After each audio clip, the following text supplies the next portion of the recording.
Nearly 28 years after the murder of JonBenet Ramsey, the case continues to make headlines, fueled by new revelations from a recent Netflix documentary. Jon Ramsey, JonBenet's father, has received a startling letter from a woman claiming her ex-husband is the killer.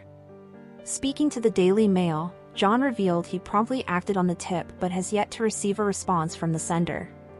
Recently, because of all this publicity, I got a letter from a lady saying, "My ex-husband's the killer, and I've kept this inside for as long as I can. Please call me," Ramsey said. He added that despite reaching out to the woman, she had not answered, leaving the lead in limbo. Ramsey has since shared the information with a private investigator. JonBenet, a 6-year-old beauty pageant contestant, was found brutally murdered on December 26, 1996, in the basement of the family's Boulder, Colorado, home. Her death shocked the nation and drew intense media scrutiny. Earlier that morning, JonBenet's mother, Patsy Ramsey, called 911 to report a ransom note and her daughter's disappearance.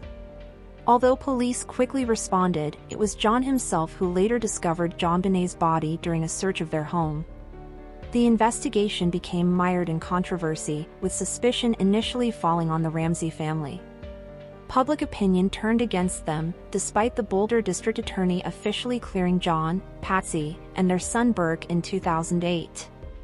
Over the years, Jon Ramsey has tirelessly advocated for the case to be solved, particularly through the use of advanced DNA testing and genealogical databases.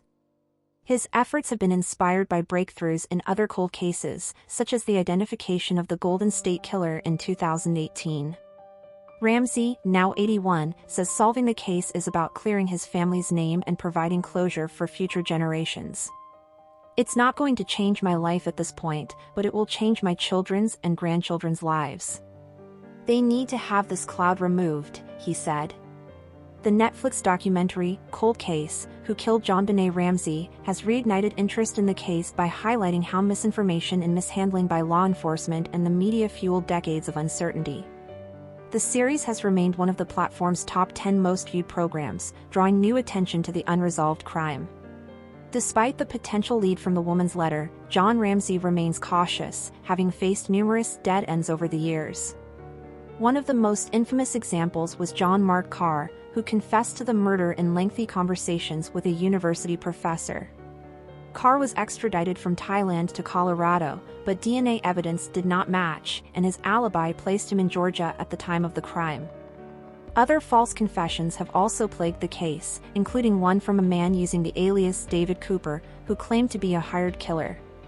Cooper's credibility fell apart after he asked Jon Ramsey for $3,000 to cover airfare, prompting investigators to dismiss him as a scam artist. Frustrated by law enforcement's past inaction, Ramsey has remained publicly vocal to keep pressure on the Boulder Police Department. "We're not going away. You've got to get your act together and do what is possible," he said. Over the years, the department has seen significant turnover, including multiple police chiefs and the retirement of one of the original lead detectives earlier this year. The current chief, Steve Redfern, has promised to prioritize the case, stating, "The killing of JonBenet was an unspeakable crime and this tragedy has never left our hearts. We are committed to following up on every lead." Ramsey's push for advanced DNA techniques aligns with broader trends in cold case investigations. Cutting-edge technology has solved numerous high-profile cases by matching crime scene evidence to relatives of suspects through genealogical databases. However, the Boulder Police Department has faced criticism for allegedly failing to exhaust all available DNA testing options. In response to the heightened attention brought by the Netflix series, the department released its annual update on the case a month earlier than usual, emphasizing that all viable evidence and leads are being pursued. For Ramsey, the stakes remain high. "We sense that public pressure is making an impact. Bureaucrats and politicians are influenced by that," he said, expressing cautious optimism about the renewed energy in the investigation. Despite decades of heartbreak and disappointment, he continues to fight for answers, knowing the resolution could finally lift the shadow that has loomed over his family for nearly 3 decades. Thank you for watching. If you enjoyed this video, please subscribe and turn on the notification bell for more updates on celebrity deaths and news updates.